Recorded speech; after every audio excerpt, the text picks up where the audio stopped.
Bienvenue à toutes et à tous pour cette nouvelle édition de l'Amérique latine décryptée du mois de mai 2023. De nombreux événements se sont produits pendant cette période, depuis le 25 mai dernier jusqu'au 10 juin prochain. La semaine de l'Amérique latine et des Caraïbes, placée sous l'égide du ministère de l'Europe et des Affaires étrangères, a démarré et a permis de développer des centaines d'activités entre le continent latino-américain et la France, rappelant d'ailleurs la force du lien qui nous unit. La semaine de l'Amérique latine et des Caraïbes, c'est un événement qui, depuis 2011, marque les relations entre notre pays et le continent latino-américain. N'oublions pas d'ailleurs que la France est terre latino-américaine par la Guyane. Et c'est évidemment un événement qui marque nos relations. L'ATFRAN a tenu à y participer avec deux activités. Une exposition sur la faune. Vous vous souvenez que l'année dernière, nous avions présenté la flore du continent latino-américain. Cette année, c'est la faune qui est mise à l'honneur.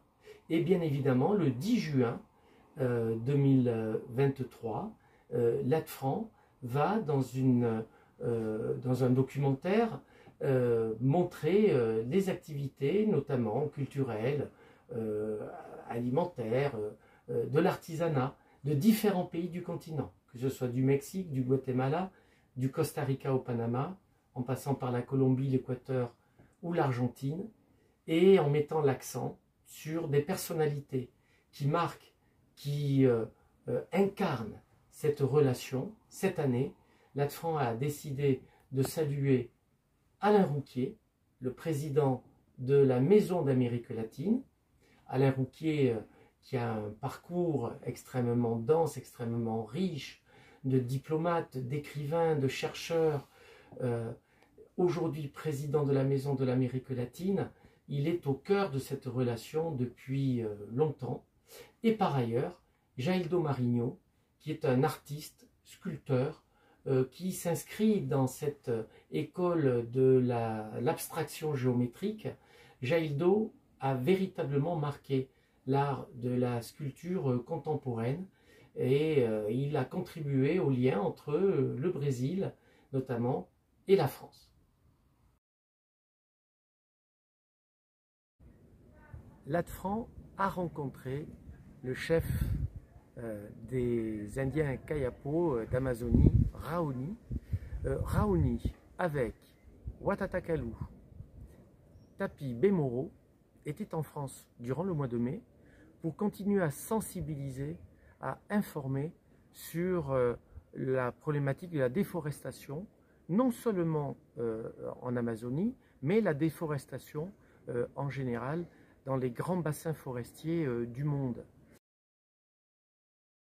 Pour l'ATFRAN, ça a été un véritable honneur et une joie d'accompagner Raoni dans cet effort, puisque le chef amazonien a participé, non seulement évidemment au Festival de Cannes, où un documentaire lui était consacré, mais par une visite à Lyon, comme à Paris, a continué à mobiliser l'opinion publique sur la problématique de la protection de l'environnement et des forêts dans le monde.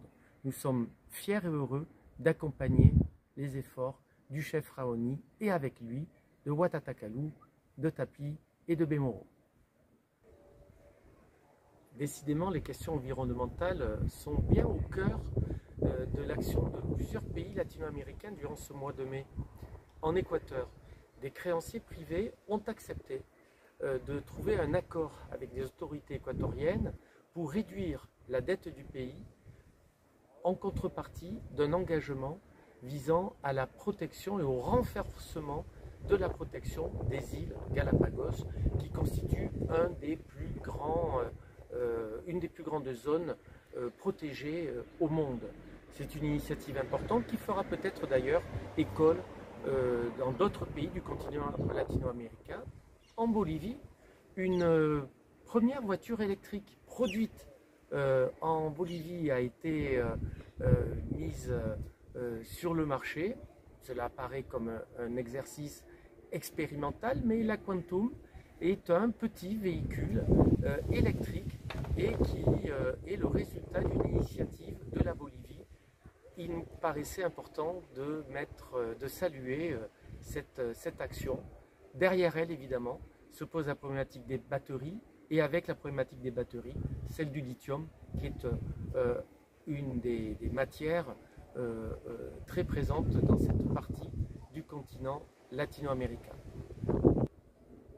Ce mois-ci, l'ADFRAN a envie de saluer une très belle exposition qui se tient jusqu'au mois de décembre à Auch, dans le Gers, le musée des Amériques, qui présente une civilisation un peu inconnue, les Vicus.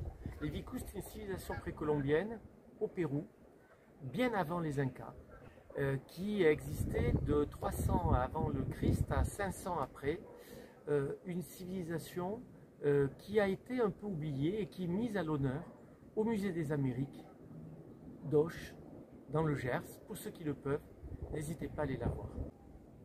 Comme vous pouvez le constater, le mois de mai est un mois extrêmement chargé qui met vraiment bien à l'honneur les liens entre la France et le continent latino-américain. Vive la semaine de l'Amérique latine et des Caraïbes qui a débuté le 25 mai jusqu'au 10 juin et qui va montrer ces liens forts qui nous unissent. Nous nous voyons le mois prochain. A très bientôt. Muchas gracias. Hasta pronto. See you soon. Hasta luego.